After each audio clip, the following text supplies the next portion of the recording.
Hey kiddos! I hope you're doing really well. I wanted to share with you another one of my favorite books, The Tiny Seed by Eric Carle.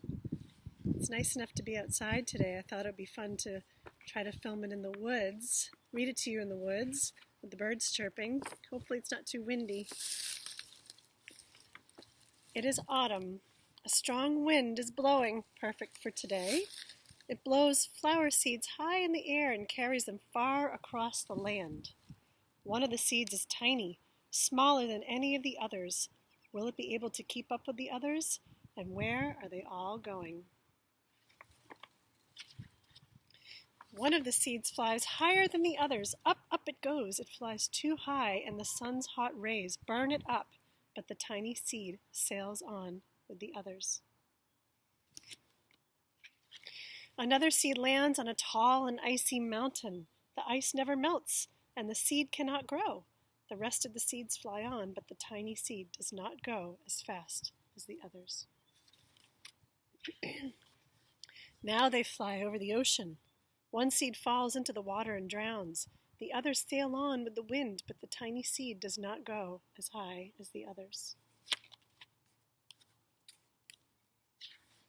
One seed drifts down onto the desert. It is hot and dry, and the seed cannot grow. Now the tiny seed is flying very low, but the wind pushes it on with the others.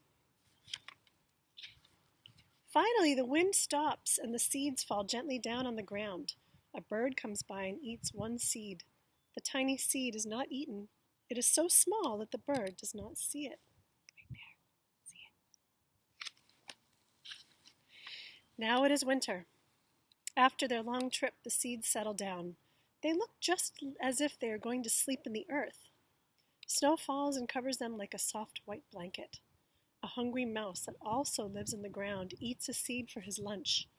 But the tiny seed lies very still, and the mouse does not see it. Now it is spring, the season that we're in right now. After a few months, the snow has melted. It is really spring. Birds fly by, the sun shines, rain falls. The seeds grow round and full, and they start to burst open a little. Now they are not seeds anymore, they are plants. First they send roots down into the earth. Then their little stems and leaves begin to grow up toward the sun and air. There's another plant that grows much faster than the new little plants. It is a big fat weed, and it takes all the sunlight and the rain away from one of the small new plants. When that little plant dies.